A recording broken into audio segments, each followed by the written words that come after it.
Hola de nuevo, bienvenido a un nuevo vídeo y ya estamos en el tercer bloque de mi proyecto.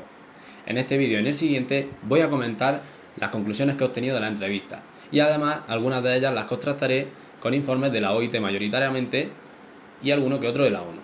Bien, vamos a empezar con la primera pregunta y era la siguiente.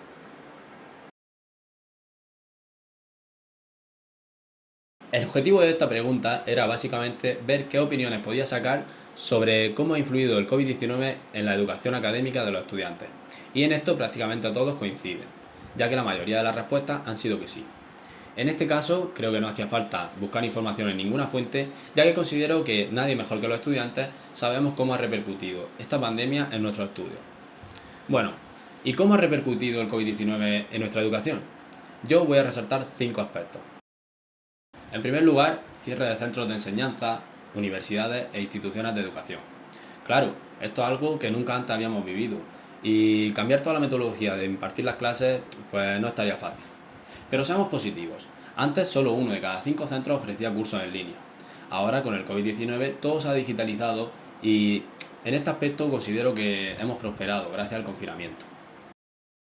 Este es un factor importante, ya que debemos de tener en cuenta a todos los estudiantes y hay algunos que no tenían los recursos suficientes para poder impartir este tipo de clases, ya sea falta de materiales como por ejemplo un ordenador o falta de conexión a internet.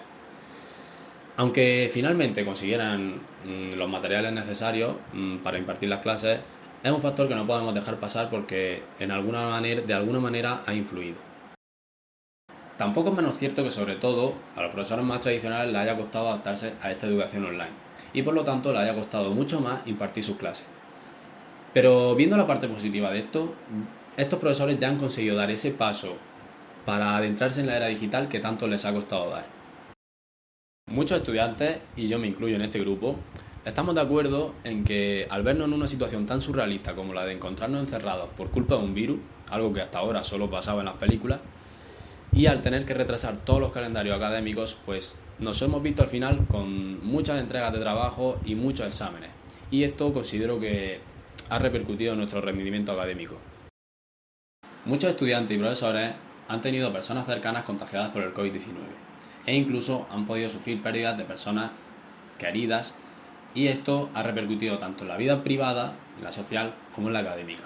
Bien, ahora vamos a analizar la segunda pregunta, que era esta.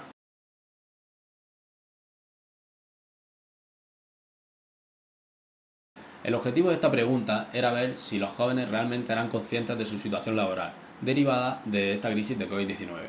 Las respuestas fueron muy ambiguas, ya que la mitad dijo que el empleo de los jóvenes ha sido el peor parado y la otra mitad dijo que no. Pero ¿qué pasa realmente con el empleo de los jóvenes? Según los informes de la OIT que han sacado después de la cuarentena, manifiestan lo siguiente. Por lo general, los jóvenes de edad comprendida entre 15 a 24 años son más proclives a estar desempleados o a tener un empleo de peor calidad que los adultos. Además, los jóvenes con empleo realizan principalmente trabajos que los hacen vulnerables frente a una posible pérdida de ingresos o de empleo como consecuencia de la crisis actual. ¿Y por qué los jóvenes tienen empleos que los hacen vulnerables en estas crisis? Básicamente porque la mayoría de los jóvenes tienen un trabajo informal. Un empleo informal se caracteriza por tener unas condiciones más deficientes y una menor protección y representación sindical a nivel laboral. El índice de informalidad laboral de los jóvenes se eleva a más del 95% en los países de bajos ingresos y al 91,4% en los países de ingresos medianos bajos, más de 8 puntos porcentuales que en el caso de los adultos, de 25 años o más. También hay que decir que los jóvenes ganan menos que los adultos en edad de trabajar y son más vulnerables frente a las crisis que repercuten adversamente en los ingresos. A todo esto hay que sumarle que los jóvenes tienen mucha menos experiencia en el sector laboral debido a su juventud, y esto puede suponer un coste de formación para el empresario, lo que los hace muy vulnerables a la hora del empresario tener que despedir a alguien. Y bueno, estas son las conclusiones que saco de las dos primeras preguntas. En el próximo vídeo veréis las conclusiones de la tercera y última pregunta. No lo perdáis, nos vemos en el próximo vídeo.